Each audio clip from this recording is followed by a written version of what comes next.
नमस्कार दोस्तों, teaching with Shivam आप सभी का हार्दिक स्वागत है। जब आंखों में अरमान लिया और मंजिल को अपना मान लिया, है मुश्किल क्या आसान किया, जब ठान लिया तो ठान लिया। आइए देखते हैं पर्यावरण विषय से संबंधित अति महत्वपूर्ण कंटेंट। तो यदि आप इस वीडियो को पूरा देखते हैं, वीडियो को बिल्कुल भी स्किप ना करें, तो आप पर्यावरण विषय में 15 में से 15 नंबर बिल्कुल आप आसानी से कर पाएंगे। तो आइए देखते हैं पहला क्वेश्चन। तो पहले क्वेश्चन की अगर हम बात करें कि पहला क्या कहता है, तो पहले की बात की जाए, जानवरों में भी देखने, सुनने और महसूस करने की शक्ति होती है।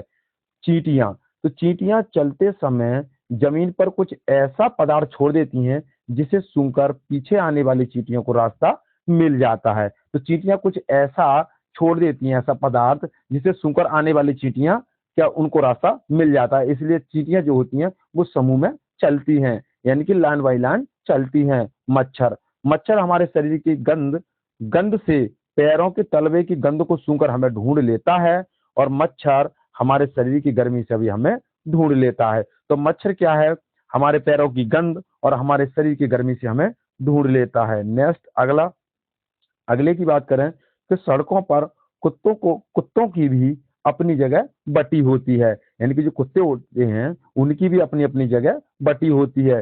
एक कुत्ता दूसरे कुत्ते के मलमूत्र की गंध से जान लेता है कि उसके इलाके में बाहर का कुत्ता आया था। यानी कि एक कुत्ता दूसरे कुत्ते को कैसे पहचानता है, तो उसके मूत्र की गंध से पहचान लेता है। रेशम के कीट की बात करें तो रेशम का जो कीड़ा होता है वो अपनी मादा को उसकी गंध से कई किलोमीटर दूर से पहचान लेता है। तो तू धरती पे जहां भी रहेगी मैं तेरी खुशबू से पहचान लूंगा। तो ये रेशम का कीट है, अपनी माँ को कई किलोमीटर दूर से भी पहचान लेता है। नेक्स्ट, अगला अगला फैक्ट है, ज्यादातर पक्षियों की आंखें उनके सिर के दोनों तरफ होती हैं। क्यों होती हैं? तो पक्षी एक ही समय में दो अलग अलग चीजों पर नजर रख सकते हैं। जब ये बिल्कुल सामने देखते हैं तब इनकी दोनों आंखें एक ही चीज पर होती हैं। पक्षियों की बात करें, ज्यादातर पक्षियों की आंखों की जो पुतली होती है वो घूमती नहीं है, वे अपनी गर्दन हिलाकर या घुमाकर ही आसपास की चीजों को देखते हैं। तो पक्षियों की जो आंखों की जो पुतली होती है वो घूमती नहीं है, यानी घूम नहीं सकती, इसलिए पक्षी बार बार गर्दन को हिलाते हैं। नेक्स्ट, अगली बात करें हम, अगला है, पक्षी जब दोनों आंखें एक ही चीज पर केंद्रित करते हैं तो उन्हें चीज की दूरी का एहसास होता है, उन्हें उस चीज की दूरी का एहसास होता है। और जब पक्षी अपनी दोनों आंखें अलग अलग चीजों पर केंद्रित करते हैं तो उनके देखने का दायरा बढ़ जाता है। अगर हम बात करें, ये पूछा हुआ प्रश्न कई बार रिपीटेड प्रश्न है, चीलबाज और गिद्ध हमसे 4 गुना देख सकते हैं। चीलबाज गिद्ध। अगला फैक्ट, आमतौर पर माना जाता है कि दिन में जागने वाले जानवर कुछ रंग देख पाते हैं और रात में जागने वाले जानवर हर चीज को सफेद और काला देखते हैं। तो अगर हम बात करें रात में जागने वाला जानवर कैसे रंगों को देखता है, तो वो सफेद और काला रंग ही देख पाता है। जैसे उल्लू की बात करें तो उल्लू रात्रिचर प्राणी है, तो इसको सफेद और काला ही दिखाई देता है। दूसरा, सांप के बाहरी कान नहीं होते, वह जमीन पर हुए कंपन की आवाज से सुनता है। तो सांप के कोई बाहरी कान नहीं होते, बल्कि जो जमीन पर कंपन होती है उससे ही आवाज लगा लेता है। जंगल में ऊंचे पेड़ पर बैठा लंगूर पास आती किसी मुसीबत को, जैसे शेर चीता को देखकर एक खास आवाज निकालता है, जिससे उनके साथियों तक संदेश पहुंच जाता है। क्या संदेश पहुंचाता है कि इस काम के लिए पक्षी की एक खास तरह की आवाज निकालते हैं। यानी कि जो लंगूर जो होता है, लंगूर को जब खतरा हो तो एक खास तरह की आवाज निकालता है, जिससे कि उसके मित्र जो होते हैं, उसके साथी जो होते हैं, वो समझ जाते हैं कि क्या है, जंगल में खतरा होने वाला है, जंगल में खतरा आने वाला है। अगला फैक्ट है सिलौत। तो सिलौत की बात करें, सिलौत भालू जैसा है पर भालू नहीं है। सिलौत दिन में करीब 17 घंटे पेड़ों से उल्टे लटक कर मस्ती से सोता है। सिलौत सप्ताह में एक बार सोच करने के लिए पेड़ से नीचे उतरता है। कौन? सिलौत। सिलौत जिस पेड़ पर रहता है उसी पेड़ के क्या खाता है? पत्तियां खाता है। और 40 वर्ष अपने जीवन में यह केवल 8 पेड़ों पर ही तकलीफ उठाता है, यानी कि 8 पेड़ों पर ही निवास करता है। तो एक पेड़ पर कितने वर्ष रहता है? तो एक पेड़ पर 5 वर्ष रहता है। कितने? 5 वर्ष, तो 8 पंजे हुए 40 वर्षों, तो 40 वर्षों तक इसका जीवन काल माना जाता है। नेक्स्ट अगला अगला फैक्ट है वाघ। तो बाघ की बात करें तो बाघ अंधेरे में हमसे 6 गुना बेहतर देख सकता है। तो बाघ हमसे क्या गुना देख सकता है? 6 गुना। बाघ की मूछें हवा में हुए कंपन को भांप लेती हैं।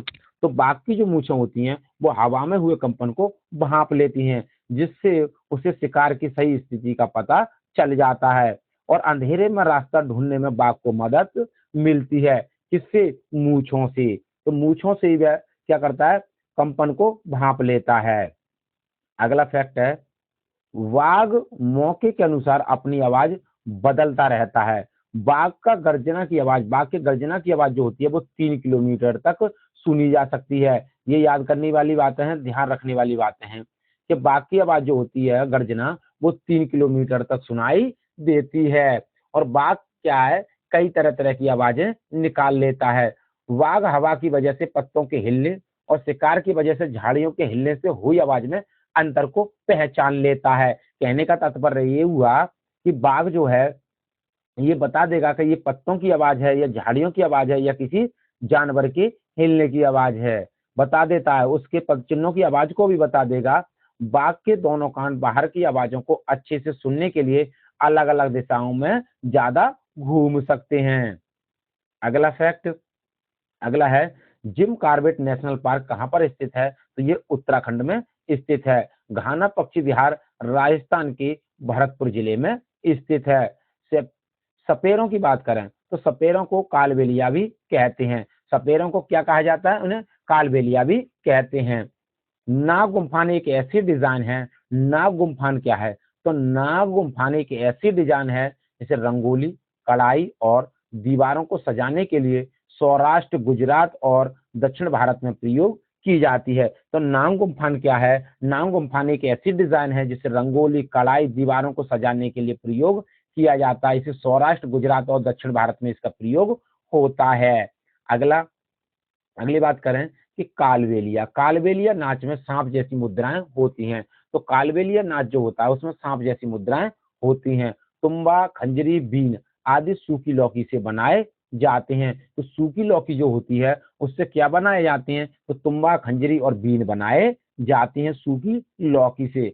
हमारे देश में पाए जाने वाले सांपों में केवल 4 तरह के सांप ही जहरीले होते हैं। उनके नाम कौन कौन से हैं? तो नाग, करैत, दोबैया और वफाई। नाग, करैत, दोबैया और वफाई क्या है? 4 तरह के जहरीले सांप हैं।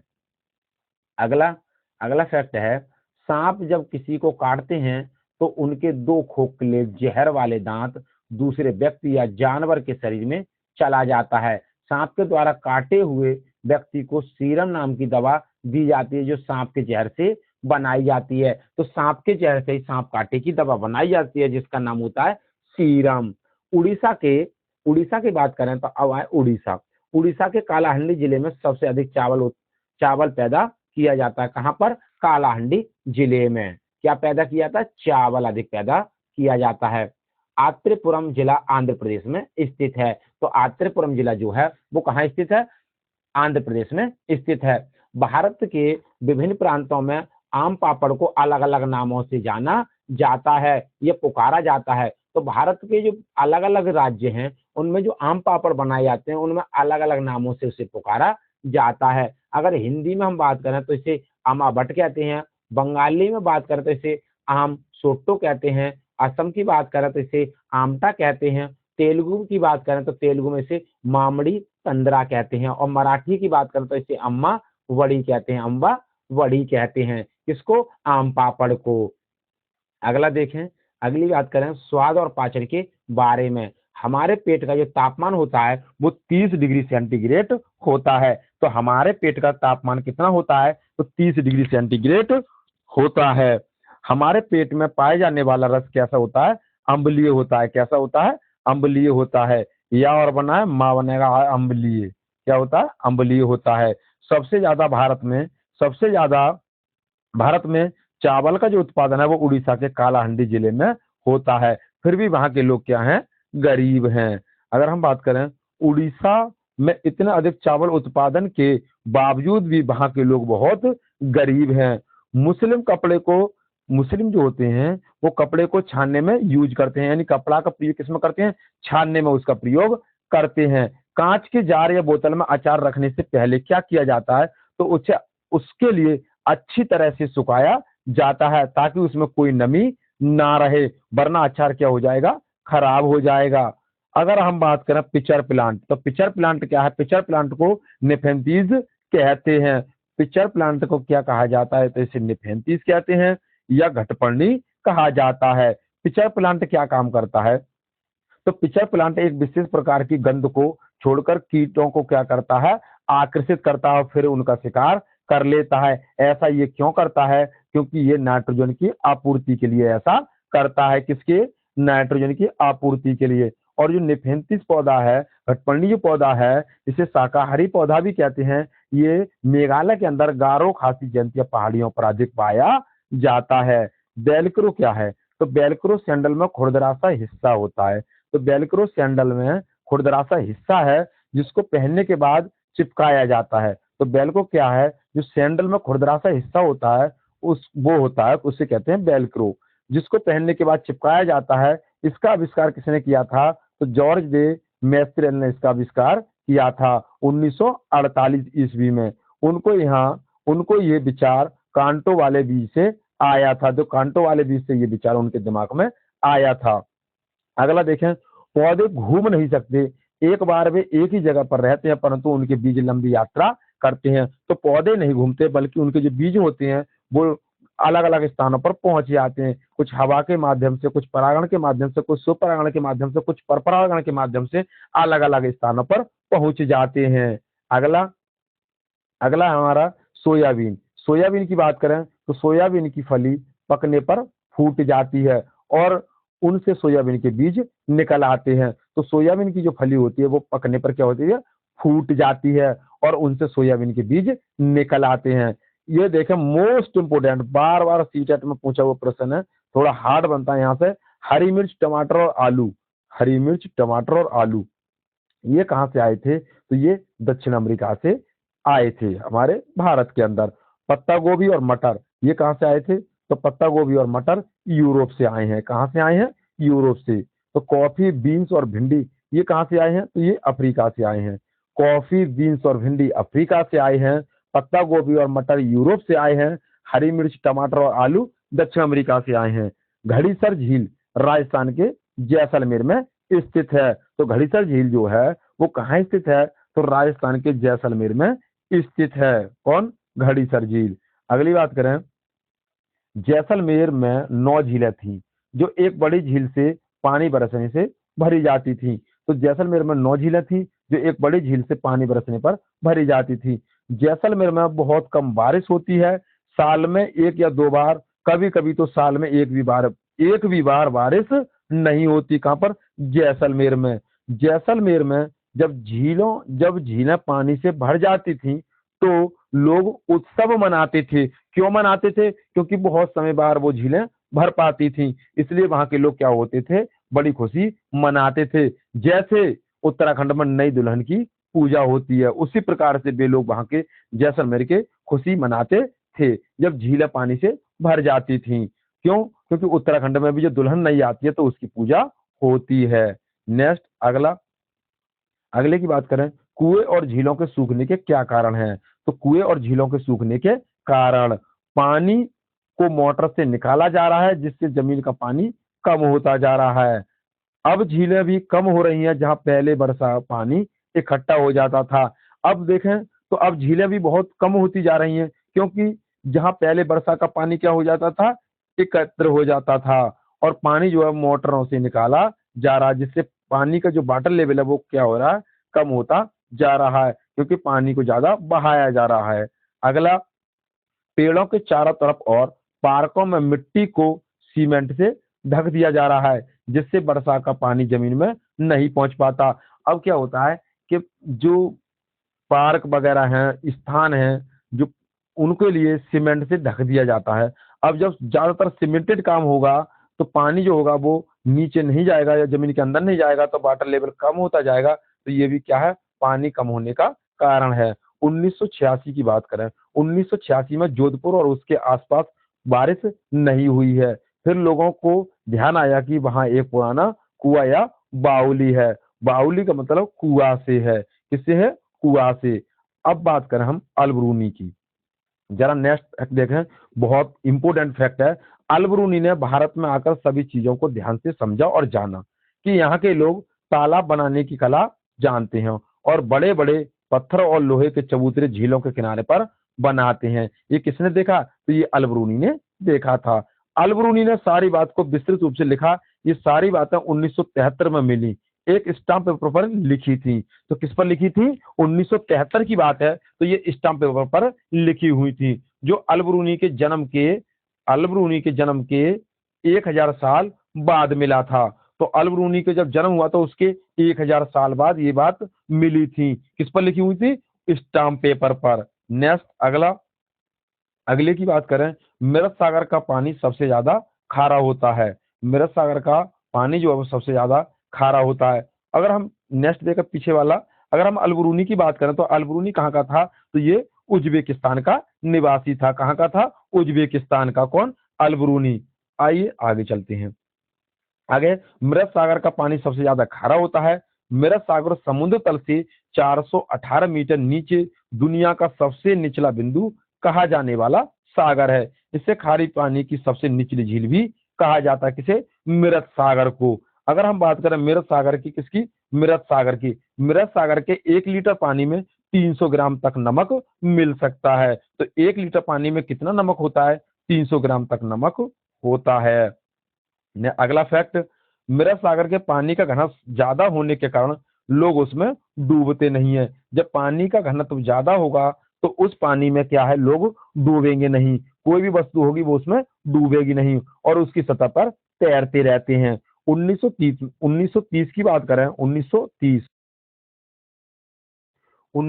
में 1930 में दांडी मार्च का आयोजन किया गया। ये आयोजन इसलिए था क्योंकि भारतीयों को समुद्र से नमक बनाने की इजाजत नहीं थी। तो दांडी मार्च का मतलब क्या है?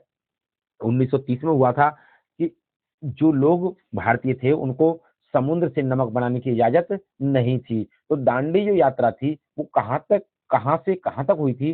तो अहमदाबाद से गुजरात के समुद्रों के किनारे तक चली थी। तो कहाँ से? अहमदाबाद से गुजरात तक। नेक्स्ट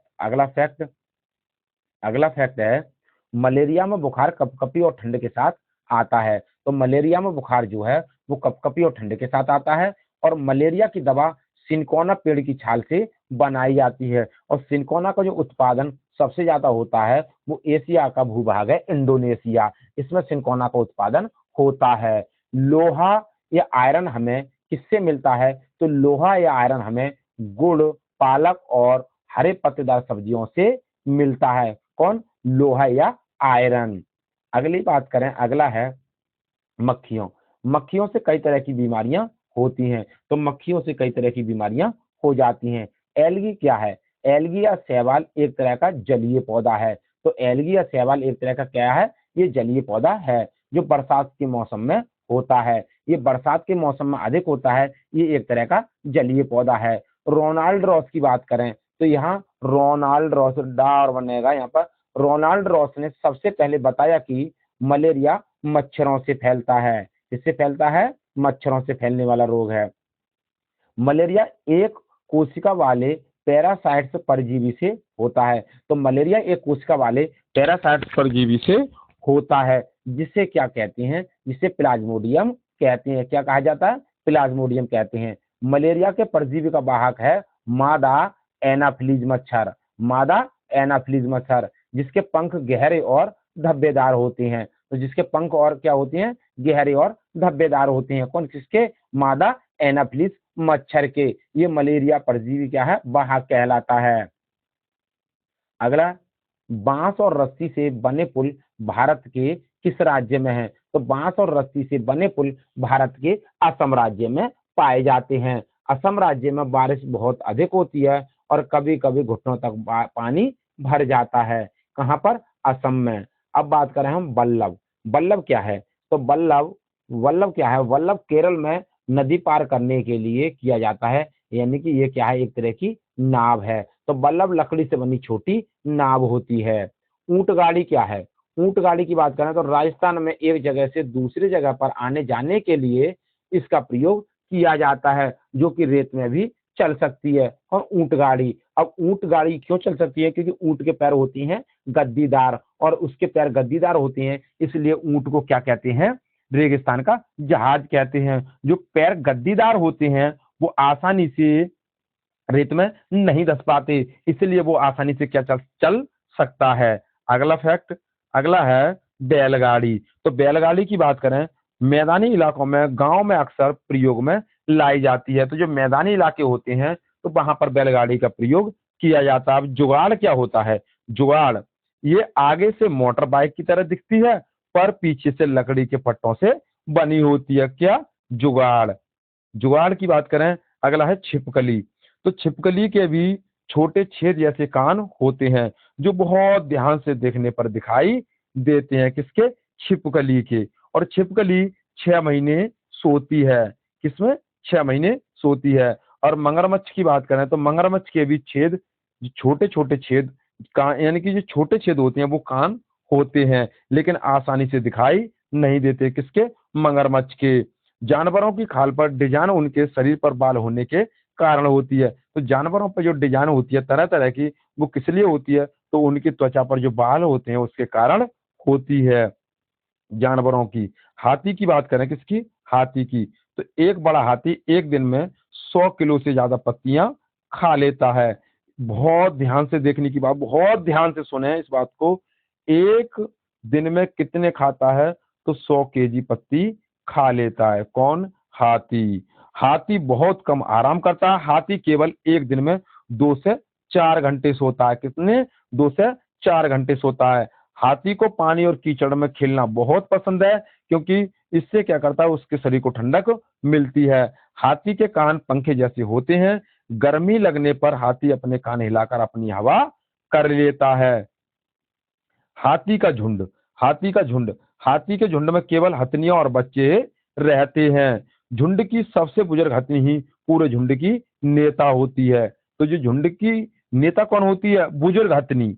हाथी के झुंड में, हाथी के एक झुंड में 10 से 12 हथनी और बच्चे होते हैं। और 10 से 12 वर्ष बाद क्या होता है? वो जो हाथी होता है, यानी कि वो झुंड को छोड़कर चले जाते हैं, झुंड को छोड़कर चले जाते हैं। अगला है राजस्थान, जोधपुर, खेजड़ी गांव। तो राजस्थान, जोधपुर और खेजड़ी गांव। तो राजस्थान के इस खेजड़ी गांव में खेजड़ी के बहुत से पेड़ थे, यानी कि खेजड़ी गांव में खेजड़ी के बहुत से पेड़ थे। खेजड़ी गांव के लोग पेड़ों को काटने से बचाने के लिए 300 साल पहले पेड़ों से चिपक कर खड़े हुए थे। 300 साल पहले की बात है जो पेड़ों से चिपक कर खड़े हुए थे। आज 300 साल बाद भी यहाँ के लोग जो बिश्नोई कहलाते हैं, और वो लोग क्या कहलाते हैं? तो उन लोगों को बिश्नोई कहते हैं। पेड़ों और जानवरों की रक्षा करते हैं। रेगिस्तान में होते हुए भी ये इलाका हरा भरा रहता है। बेशक ये रेगिस्तान की बात है, खेजड़ी वृक्ष की, लेकिन ये इलाका कैसा दिखाई देता है? ये आज भी हरा भरा दिखाई देता है। जानवर बिना किसी डर के इधर उधर घूमते रहते हैं। अगला है खेजड़ी। अगर खेजड़ी की बात करें कहाँ पाया जाता है, तो ये पेड़ रेगिस्तानी इलाकों में खूब पाया जाता है। इसे ज्यादा पानी की जरूरत नहीं होती है, इसलिए ये रेगिस्तान में आसानी से उगाता है और होने लगता है। इस पेड़ की छाल दवा के काम आती है और इसकी लकड़ी में कभी कीड़ा नहीं लगता। मोस्ट इंपोर्टेंट फैक्ट, यानी कि इसके पेड़ की जो छाल होती है वो दवा के काम आती है, और पेड़ की, इसकी जो पेड़ है और लकड़ी है उसमें कीड़ा नहीं लगता है। और पेड़ की फलियां सब्जी बनाने के काम आती हैं। पत्तियां बाहर रहने वाले जानवर खाते हैं, और इस पेड़ की जो छाया में बच्चे खेलते हैं। किसकी? खेजड़ी वृक्ष की।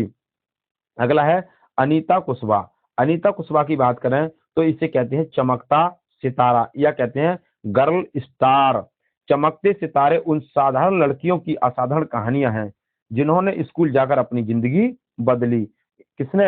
अनीता कुशवाहा ने। इसे कहते हैं चमकता सितारा या गर्ल स्टार। बिहार, बिहार मुजफ्फरनगर और बेचहा गांव। बेचहा गांव ये कहां पर है? तो बिहार मुजफ्फरनगर बेचहा गांव इस इलाके में लीची के पेड़ बहुत पाए जाते हैं। किसमें? बिहार, मुजफ्फरनगर और बेचा गांव में। लीची के फूल मधुमक्खियों को बहुत लुभाते हैं, इसलिए इस क्षेत्र के लोग मधुमक्खी पालन, शहद बनाने का काम करते हैं। मधुमक्खी पालन का सरकारी कोर्स भी होता है।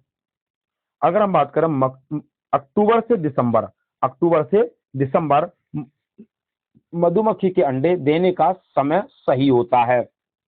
तो अक्टूबर से दिसंबर का जो समय होता है वो मधुमक्खी के अंडे देने का सही समय होता है, और मधुमक्खी पालन शुरू करने का उपयुक्त समय भी माना जाता है। लीची के फूल फरवरी में खिलते हैं। मधुमक्खी एक बक्से से कितना शहद निकालती है? तो 10 किलो शहद प्राप्त होता है। तो लीची के फूल मधुमक्खियों को लुभाते हैं, फरवरी के महीने में खिलते हैं, और मधुमक्खी पालन का सही समय है अक्टूबर से दिसंबर माह। अगला फैक्ट है मधुमक्खी का छत्ता। तो हर छत्ते में एक रानी मधुमक्खी होती है जो अंडे देती है। छत्ते में कुछ नर मधुमक्खी भी होती हैं जो एक काम छोड़कर और कोई काम नहीं करती। छत्ते में बहुत सारी काम करने वाली मधुमक्खियां होती हैं। एक दिन भर काम करती हैं।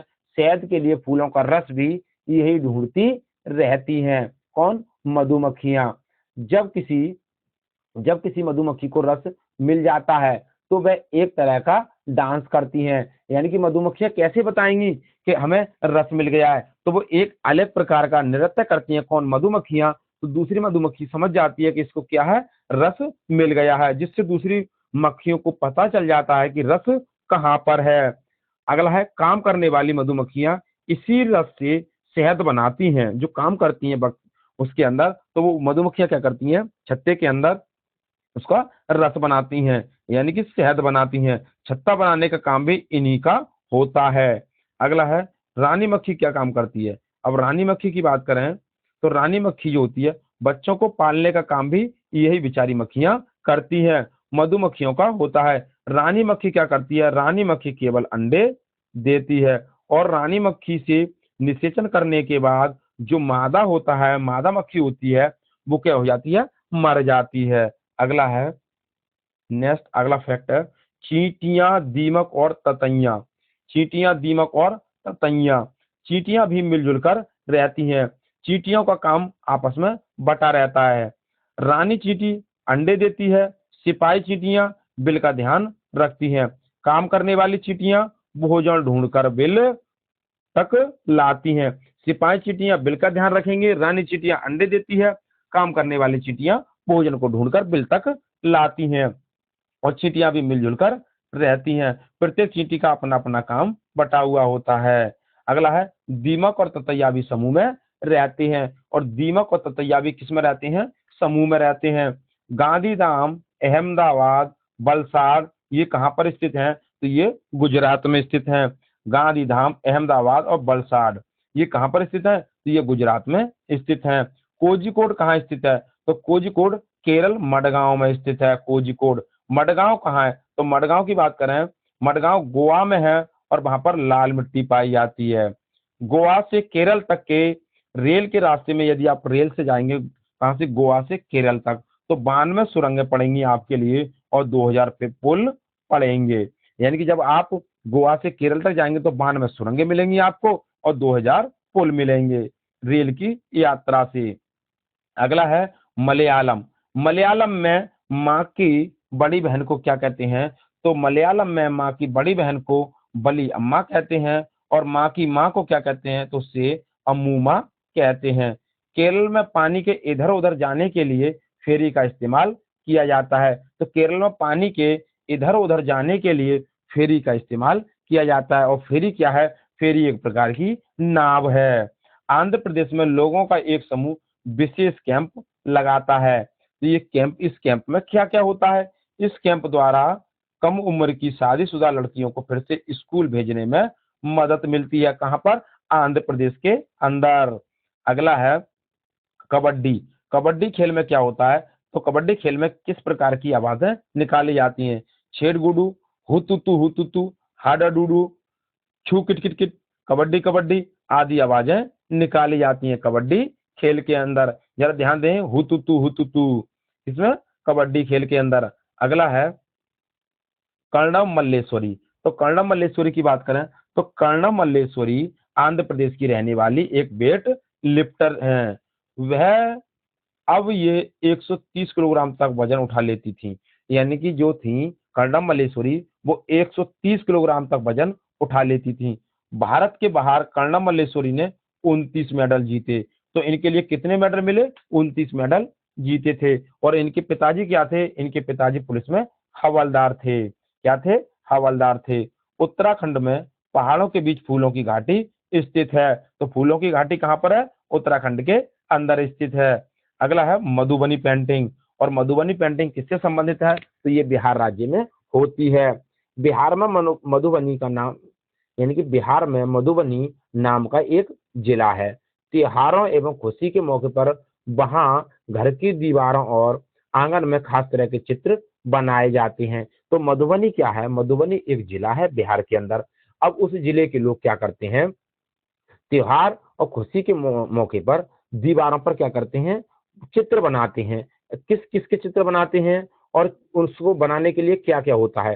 तो ये चित्र जो होते हैं पिसे हुए चावल के घोल में रंग मिलाकर बनाते हैं। इन रंगों को बनाने के लिए नील, हल्दी, फूल, पेड़ों के रंग आदि को इस्तेमाल किया जाता है चावल का घोल के रूप में। इन चित्रों में क्या क्या बनाया जाता है, ये ध्यान रखने वाली बात है, बहुत मोस्ट इंपोर्टेंट है मधुबनी पेंटिंग सीटेट के लिए। तो इंसान, जानवर, पेड़, फूल, पंछी, यानी कि इंसान, जानवर, पेड़, फूल और पक्षी, मछलियां आदि जीव जंतु साथ में बनाए जाते हैं मधुबनी पेंटिंग में। और मधुबनी पेंटिंग कहाँ पर है? बिहार राज्य के अंदर स्थित है। अब बात करें उत्तर प्रदेश की, तो उत्तर प्रदेश में कचनार के फूलों की सब्जी बहुत बनाई जाती है। केरल, केरल में केले की फूलों की सब्जी बनाई जाती है। महाराष्ट्र में सहजन के फूलों के पकौड़े बनाए जाते हैं। तो सहजन के फूलों के पकौड़े कहाँ पर बनाए जाते हैं? महाराष्ट्र के अंदर। केरल में केले की फूलों की सब्जी, उत्तर प्रदेश में कचनार के फूलों की सब्जी। गुलदावरी जीनिया से रंग भी बनाए जाते हैं। उन रंगों से कपड़ों को रंगा जाता है। किसे? गुलदावरी और जीनिया से। उत्तर प्रदेश का कन्नौज जिला इत्र के लिए मशहूर है। कौन? कन्नौज जिला परफ्यूम के लिए। मिट्टी में गोबर मिलाने से मिट्टी में कीड़ा नहीं लगता है, इसलिए दीवारों पर, अब बात करें, लकड़ी को दीमक से बचाने के लिए नीम की कर की लकड़ियां फ्रेम पर बिछा दी जाती हैं। जब दीवारों पर गोबर का लेपन किया जाता है मिट्टी मिला करके, तो वो इसलिए किया जाता है ताकि उसमें कीड़ा ना लगे। सोहना गांव कहाँ पर स्थित है? तो सोहना गांव हरियाणा में स्थित है। कहाँ पर? हरियाणा में। तो सोहना से दिल्ली जाने में रास्ते में गुड़गांव मिलता है। जब सोहना से आप दिल्ली जाएंगे तो रास्ते में क्या पड़ेगा? गुड़गांव पड़ेगा। और गुड़गांव कहाँ पर है? ये भी हरियाणा के अंदर स्थित है।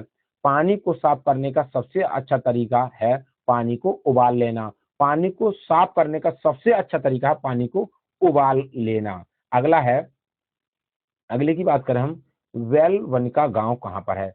तो वेल वनिका गांव कहाँ पर स्थित है? तो ये कर्नाटक में स्थित है। जुलाई के महीने में प्याज उगाने का काम शुरू होता है। तो कहाँ? कर्नाटक के अंदर जो वेल वनिका गांव है वहां पर जुलाई के महीने में प्याज उगाने का काम शुरू होता है। खुंटी की मदद से खेत की मिट्टी को नरम किया जाता है। तो वहां पर खेत की मिट्टी जो होती है, मृदा जो है, उसको नरम कैसे किया जाता है? खुंटी की मदद से। कर्नाटक में हल को कुरेगे कहा जाता है। तो हल को क्या कहते हैं? कुरेगे कहा जाता है कर्नाटक के अंदर। कुछ पौधे बिना बोए खेतों में अपने आप उग आते हैं, उन्हें खरपतवार कहते हैं। अगला फैक्ट, अगला फैक्ट है, खरपतवार को खेतों से निकालना जरूरी होता है, नहीं तो सारा खाद पानी खरपतवार ही ले लेते हैं और फसल कम होती है। यदि आप खेत से खरपतवार को नष्ट नहीं करते हैं तो जो भी आप उर्वरक का प्रयोग करेंगे तो वो उर्वरक की मात्रा जो है वो किसमें चली जाएगी? वो खरपतवार ही ले लेगा। अगर प्याज को समय से ना खोदा जाए तो वह जमीन के अंदर ही सड़ जाती है।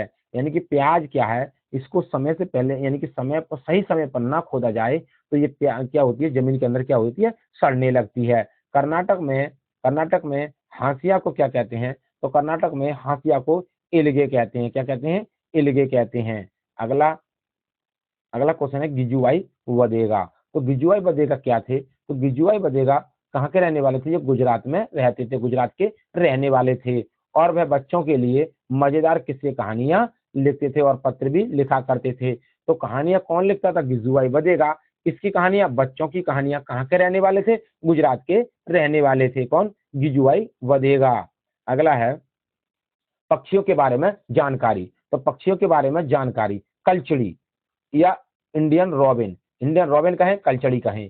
तो कलचड़ी के घोंसले में पौधों की नाजुक टहनी, जड़ें, ऊन, बाल, रुई पर बना हुआ होता है। यानी क्या क्या होता है उसके घोंसले में? तो नाजुक टहनी, जड़ें, ऊन, बाल और रुई होते हैं। कलचुड़ी की चोंच, कलचुड़ी की चोंच अंदर से लाल होती है। कलचुड़ी क्या करती है? छोटे छोटे कीड़े खाती है। कोआ, कोआ की बात करें, अगला है कोआ। कोए के घोंसले में लोहे के तार और लकड़ी की शाखा जैसी चीजें होती हैं। तो लोहे के तार किसमें होते हैं? कोए के घोंसले में होते हैं। अगला है कोयल। तो कोयल अपना घोंसला नहीं बनाती, बल्कि होता क्या है, जब घोंसला नहीं बनाएगी तो अपना प्रजनन कैसे करेगी? तो कोयल कोयल कोए के घोंसले में अंडे देती है और कोआ अपने अंडों के साथ ही उन अंडों को भी से लेता है, यानी कि उन अंडों को भी से लेता है। कभी कभी कोयल कोआ के अंडे को फेंक देती है। कभी कभी कोयल कोआ के अंडों को भी फेंक देती है और अपने अंडे रख देती है। कोआ कोआ जो होता है वो पेड़ की ऊंची डाली पर अपना घोंसला बनाता है। आया अगला फाख्ता। फाख्ता क्या है? इसे ये कहाँ पर अपना घोंसला बनाता है? तो फाख्ता कैक्टस के कांटों के बीच या मेहंदी के मेड़ में अपना घोंसला बनाता है। इसे गांव की भाषा में कहते हैं पिड़की। क्या कहते हैं? पिड़की। अगला है गौरैया। तो गौरैया कहाँ बनाती है अपना घोंसला? तो गौरैया अलमारी के ऊपर या आईने के पीछे अपना घोंसला बनाती है। कबूतर कहाँ बनाता है? तो कबूतर पुराने मकान या खंडरों में अपना घोंसला बनाता है। बसंत गौरी, बसंत गौरी ये गर्मियों में पेड़ों में टुक टुक करते रहते हैं और पेड़ के तने में गहरा छेद बनाकर अपने अंडे रखती है। कौन? बसंत गौरी। दर्जन चिड़िया, दर्जन चिड़िया क्या करती है? ये अपनी नुकीली चोंच से पत्तों को सी लेती है और उसके बीच बनी थैली को अंडे देने के लिए तैयार कर लेती है। कौन? दर्जन चिड़िया। अगला है, अगली बात करें शक्कर खोरा। शक्कर खोरा क्या काम करता है? शक्कर खोरा ये किसी छोटे पेड़ या झाड़ी की लटकती डाली पर अपना लटकता हुआ घोंसला बनाता है। शक्कर खोरा अपना घोंसला वाल, बारी घास, पतली टहनियां, सूखे पत्ते, रुई, पेड़ की छाल के टुकड़े, मकड़ी के जाले और कपड़ों के चीथड़े बनाते हैं। और इस प्रकार से इतना सिस्टम उसके घोंसले में होता है। क्या क्या? तो वो देखें, बारीक घास, पतली टहनी, सूखे पत्ते, रुई, पेड़ की छाल, मकड़ी के जाले और कपड़ों के चीथड़े। नर बीवर पक्षी क्या काम करता है? तो नर बीवर पक्षी अपने अपने घोंसले बनाते हैं। कौन? नर बीवर पक्षी अपने अपने घोंसले बनाते हैं। मादा बीवर पक्षी, तो मादा बीवर पक्षी नर के बनाए हुए घोंसले को देखती है और देखने के बाद उनमें से जो सबसे अच्छा लगता है उसमें अंडे देती है। कौन? मादा बीवर पक्षी। पक्षी केवल अंडे देने के लिए घोंसला बनाते हैं, जब अंडों से बच्चे निकल आते हैं तो वह घोंसला छोड़कर उड़ जाते हैं। कौन? पक्षी। घोंसला छोड़कर पक्षी अलग अलग जगह पर चले जाते हैं, जैसे पेड़, जमीन पर या पानी में। कहाँ पर? अलग अलग स्थानों पर चले जाते हैं जब उनके बच्चे निकल आते हैं तब। गाय, गाय की बात करें तो गाय के आगे के दांत पत्तों को काटने के लिए छोटे होते हैं। घास चबाने के लिए पीछे के दांत चपटे और बड़े होते हैं। गाय 4 घंटे सोती है। बिल्ली के दांत नुकीले होते हैं जो मांस को फाड़ने और काटने के काम आती है। बिल्ली 12 घंटे सोती है। सांप के दांत भी नुकीले होते हैं, पर ये अपने शिकार को चबाकर नहीं खाते बल्कि निगल कर खाते हैं। सांप के दांत होते हैं, फिर भी सांप क्या है, अपने शिकार को क्या खाता है? निगल कर खाता है, बल्कि चबाकर नहीं खाता।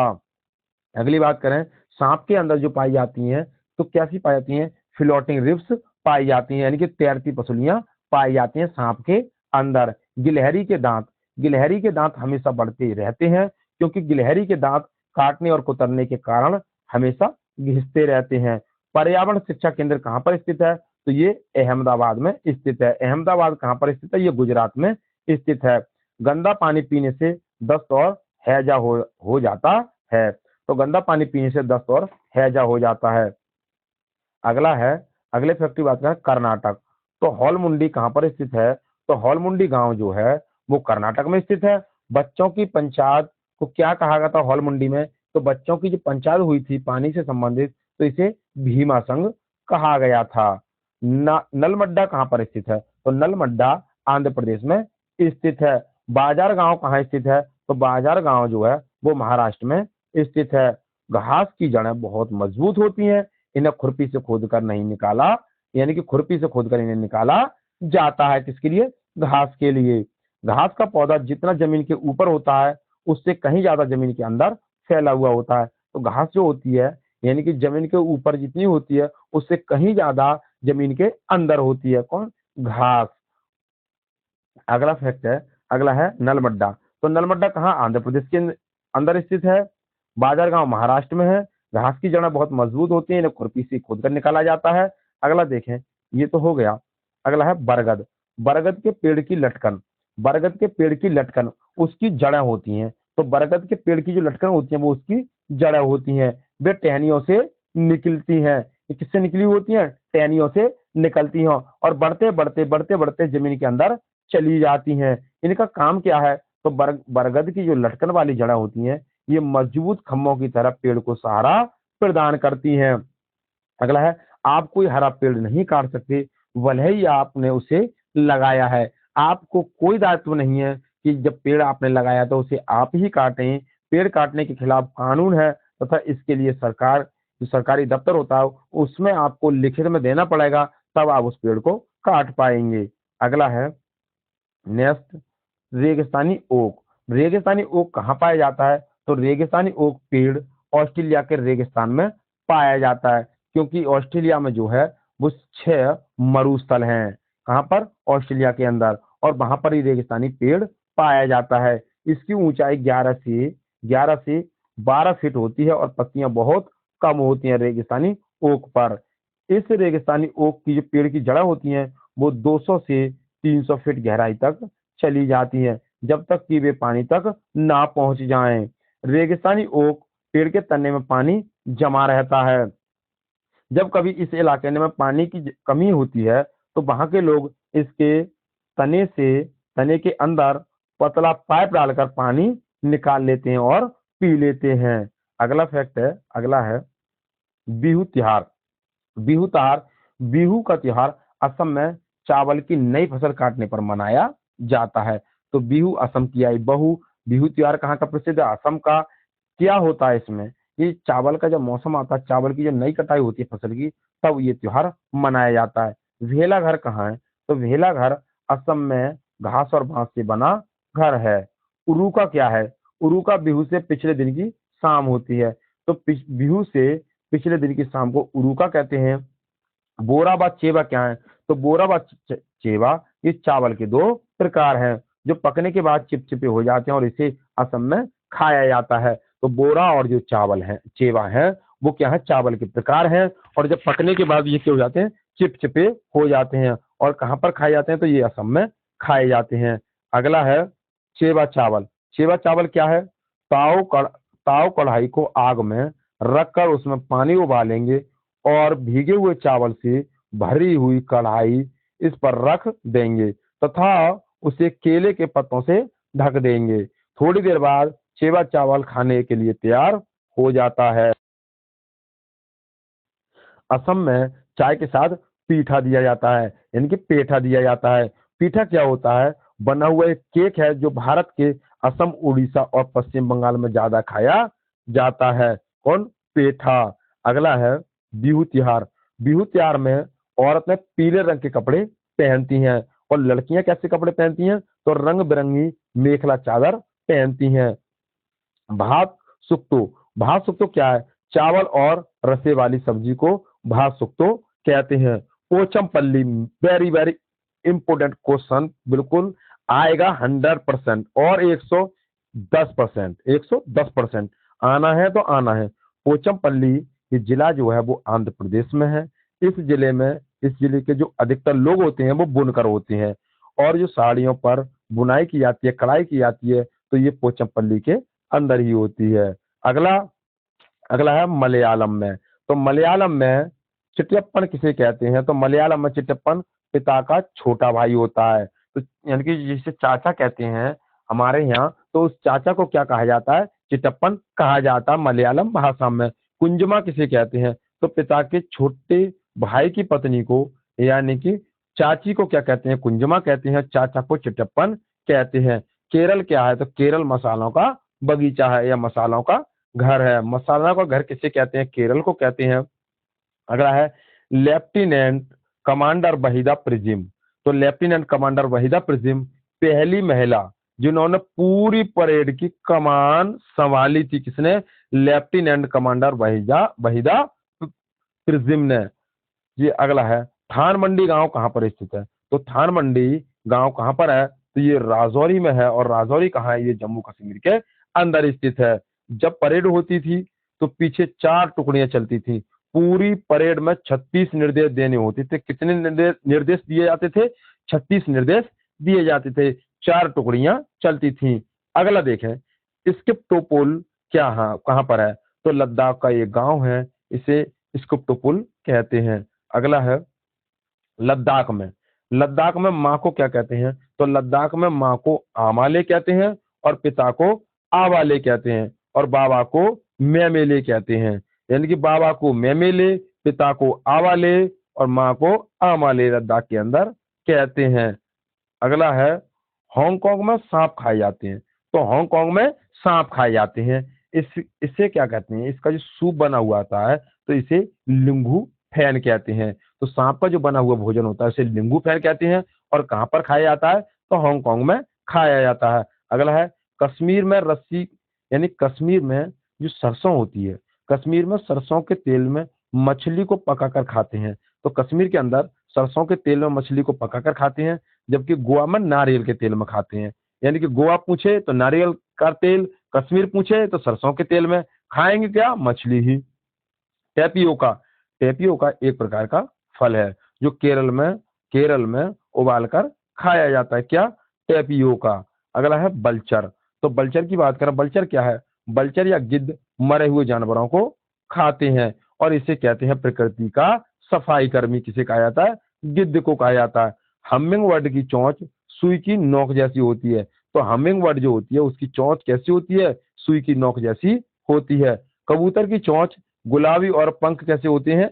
ग्रे रंग के होते हैं। तो कबूतर की चोंच भी कैसी होती है? कबूतर की चोंच भी गुलाबी रंग की होती है और पंख उसके ग्रे रंग के होते हैं। अगला है ब्रेल लिपि। ब्रेल लिपि की बात करें तो लुइस ब्रेल फ्रांस के रहने वाले थे।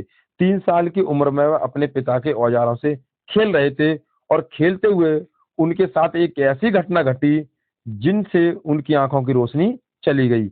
लुइस ब्रेल पढ़ाई में बहुत रुचि रखते थे, तो वह पढ़ने और लिखने के विभिन्न तरीके सोचने लगे थे और फिर उन्होंने एक तरीका निकाला जो बाद में लुई यानी कि ब्रेल लिपि के नाम से जाना गया था। लुई स्क्रिप्ट के नाम से जाना गया।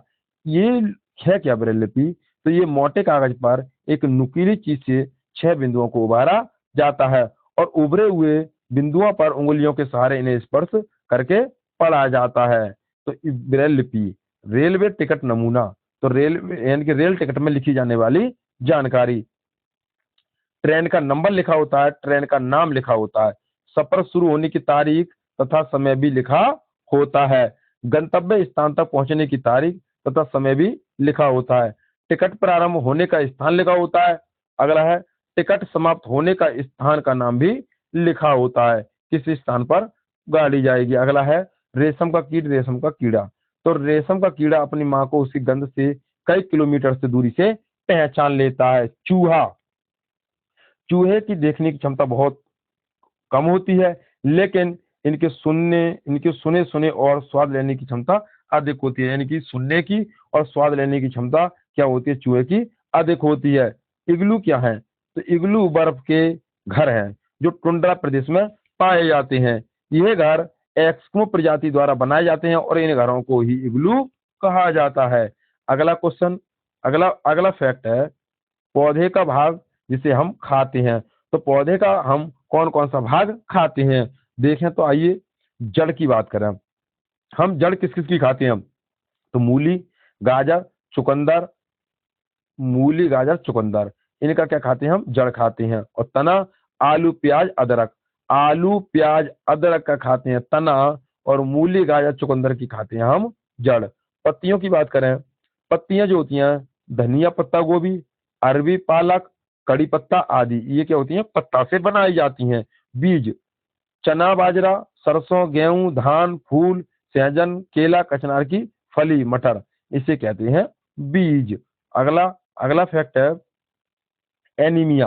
तो एनीमिया की बात करें, एनीमिया हीमोग्लोबिन या आयरन की कमी के कारण होता है। कौन? एनीमिया या हीमोग्लोबिन।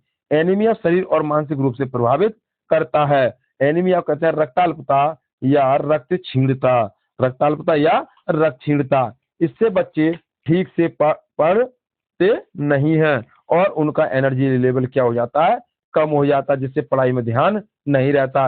यानी किसी के अंदर क्या होगा? ब्लड की जब एचबी की कमी होती है, यानी ब्लड की कमी होती है, तो उसका एनर्जी लेवल क्या हो जाता है? कम हो जाता है और पढ़ने में भी ध्यान नहीं रहता है। अगला है ग्रेगर जॉन मेंडेल। तो ग्रेगर मेंडेल की बात करें, ग्रेगर मेंडेल का जन्म एक गरीब किसान परिवार में 1822 ईस्वी में हुआ था। इन्होंने 7 साल तक मठ में बगीचे में 28,000 पौधे पर बारीकी से कई प्रयोग किए थे और इन्हें ढेरों आंकड़ों तक इकट्ठे किए थे। मटर के पौधे के कुछ गुण होते हैं जो जोड़ियों में आते हैं, जैसे बीज या तो मुलायम होगा या खुरदरा होगा।